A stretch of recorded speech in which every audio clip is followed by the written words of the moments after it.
नमस्कार, TPV news में आपका स्वागत है। मैं हूं आपके साथ अखिल जांगिड़। चलिए रुक करते हैं खबरों की ओर।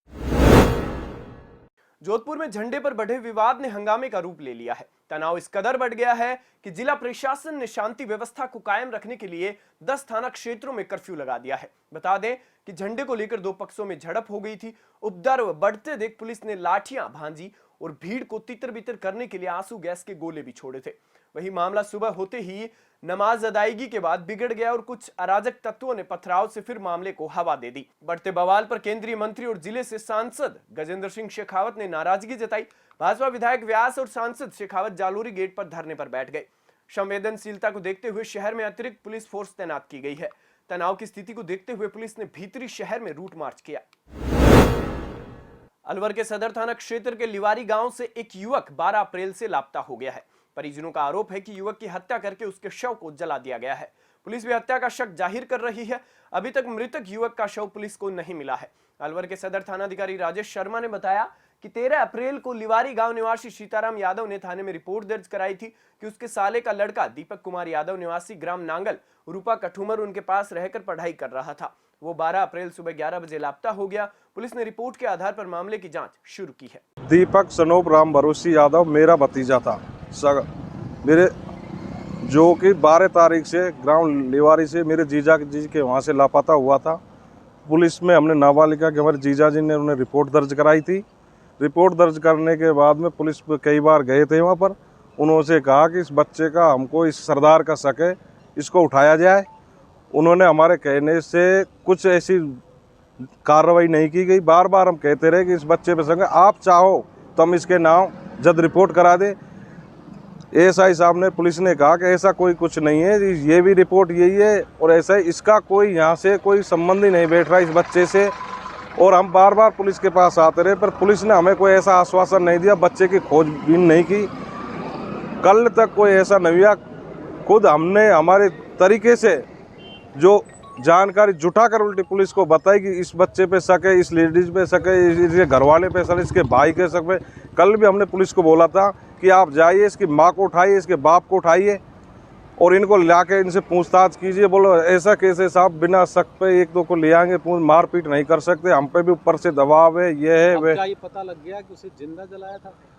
वे बच्चा बोल रहा है कि मैंने उसको मार के जलाया है और उसके अभी तक कोई अवशेष, कोई हड्डी, कोई कुछ नहीं बरामद नहीं हुआ है। मारने की वजह क्या रही? मारने की वजह वे बच्चा बता रहा है कि मैं एक लड़की से बात करता था, ये परमजीत नाम का है, जो वे हमारा जो भतीजा बोले ये उससे बात करने, उसी पे मेरे उससे लड़ाई हो गई थी और उसी पे मैंने कह दिया किसी दिन आ गया तो उसको मैं मार गिराऊंगा और जिंदा नहीं छोड़ूंगा। और मैं जिंदा यानी मैं मारपीट नहीं करता, मैं तो जिंदा पेट्रोल से जलाता हूँ, उसके हमारे पास सबूत है। देखिए, दिनांक 13/4/2022 को एक शख्स सीताराम यादव निवासी लिवारी, इसके द्वारा एक गुमशुदगी की रिपोर्ट दर्ज करवाई गई थी थाने में, जिसमें उन्होंने दर्ज करवाया था कि उनके साले का लड़का दीपक यादव 12 तारीख से मतलब एक दिन पूर्व से घर से लापता है, जिसके संबंध में अब तक जांच की जा रही थी हर पहलू पे। और इसी जांच के तहत कुछ संदिग्धों को जो है पूछताछ की गई है। उसके दौरान कुछ संभावना ऐसी सामने आई है, कुछ तथ्य इस तरीके के प्रकट हो रहे हैं जिससे उक्त गुमशुदा दीपक कुमार की हत्या की संभावना व्यक्त हुई है।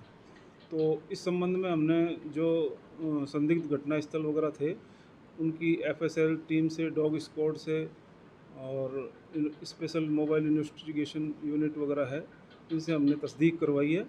और अभी तक जो है मृतक की डेड बॉडी रिकवर नहीं हो पाई है पूरी तरह, तो उस संबंध में जो है सघन जांच की जा रही है, चेकिंग की जा रही है और संदिग्धों से पूछताछ जारी है। फुलिया कला कस्बे में ईद उल फितर का त्योहार हर्षोल्लास के साथ मनाया गया। कस्बे के ईदगाह मैदान में सुबह विशेष नमाज अदा की गई। हाफिज महराज आलम ने मुस्लिम समुदाय के लोगों को नमाज अदा करवाकर संपूर्ण देश में अमन, चैन, शांति, सौहार्द व वैश्विक महामारी से निजात दिलाने को लेकर दुआ मांगी। इस दौरान यहाँ कई लोग मौजूद रहे। सभी लोगों ने नमाज के बाद एक दूसरे से गले मिलकर ईद की मुबारकबाद दी। समाजजनों ने हाफिज महराज आलम की दस्तारबंदी भी करवाई। सुरक्षा की दृष्टि से ईदगाह मैदान व कस्बे में पुलिस जाब्ता तैनात रहा। खबर हनुमानगढ़ के भादरा से है, जहां कस्बे में ईद उल फित्र का त्योहार हर्षोल्लास से मनाया गया। मुस्लिम समुदाय के लोगों ने ईद की सामूहिक नमाज जामा मस्जिद के इमाम अनवारुल हक द्वारा ईदगाह में अदा कराई गई। इस मौके पर देश में अमन, चैन, भाईचारा व खुशहाली की दुआ मांगी गई। इस मौके पर विधायक बलवान पूनिया, पूर्व विधायक संजीव बेनीवाल, पूर्व विधायक डॉक्टर सुरेश चौधरी, पूर्व लोकायुक्त प्रेम प्रताप सिंह डूडी, डॉक्टर शेर सिंह गोस्वामी, पार्षद दारा सिंह सोनी सहित अनेक लोगों ने ईदगाह पहुंचकर मुस्लिम समाज के भाइयों को ईद की मुबारकबाद दी। कोरोना के बाद पहली बार सामूहिक नमाज को लेकर मुस्लिम समुदाय के लोगों में भारी उत्साह देखा गया। पूरे देश में अमन, चैन, भाईचारे का माहौल पैगाम लेकर के आया ये त्यौहार सबके जीवन में खुशियां भरे और देश में सौहार्दपूर्ण वातावरण का निर्माण करे।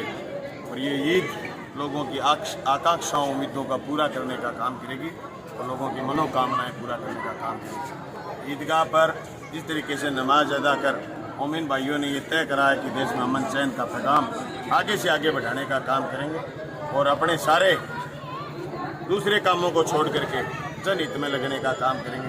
ये पैगाम आज हमने ईदगाह से सुना है और देश के लिए आज वर्तमान हालात में यही जरूरी है। भाईचारा, प्यार, प्रेम, अमन चैन की दुआ के साथ इस देश में उन्नति विकास का काम हो, भाईचारा पले बढ़े और हमारा देश तरक्की करे।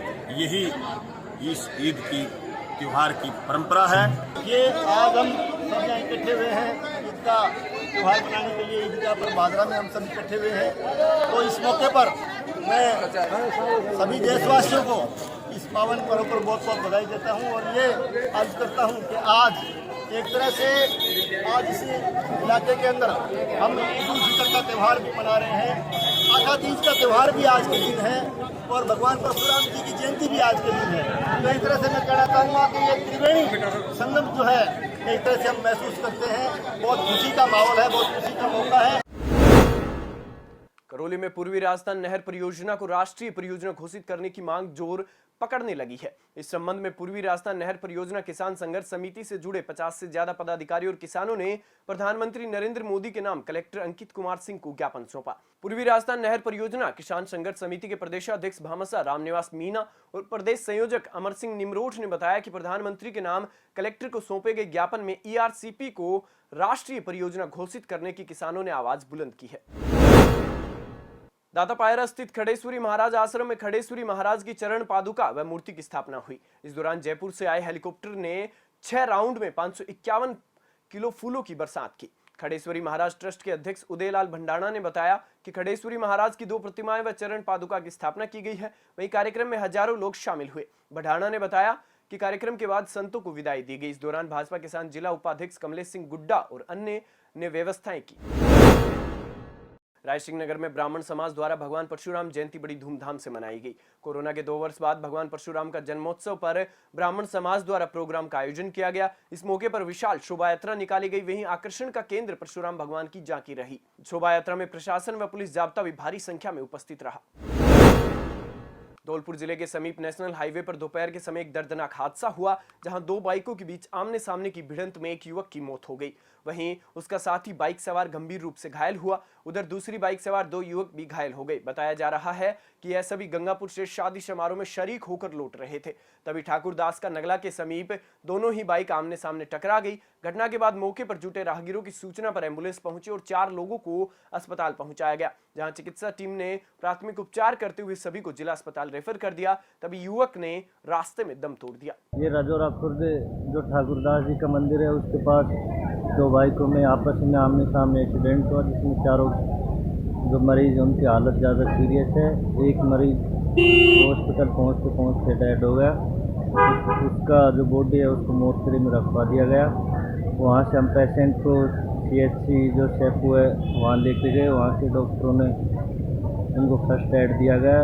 उनकी हालत गंभीर देखते हुए उनको DH धौलपुर अस्पताल में रेफर कर दिया गया, जिसमें एक पेशेंट की डेड हो गई। बाकी मरीजों का इलाज। छिपा बड़ौद में चोरों के हौसले बुलंद हो रहे हैं। आए दिन चोरी की वारदात बढ़ती जा रही है। बता दें कि बीती रात 2 अज्ञात चोर घर में घुसकर लाखों रुपए के कीमती गहने और नकदी चोरी कर ले गए। जानकारी के अनुसार परिवार वाले सभी शादी में गए हुए थे। पीछे से अज्ञात चोरों ने 2 घरों में ताले तोड़कर चोरी की घटना को अंजाम दिया और लाखों रुपए की नकदी व सोने चांदी के जेवरात ले उड़े। वहीं सूचना मिलने पर पुलिस ने अज्ञात चोरों के खिलाफ रिपोर्ट दर्ज कर मामले की जांच शुरू कर दी है। बुलेटिन में फिलहाल इतना ही। आप देखते रहिए टीपीवी न्यूज। नमस्कार।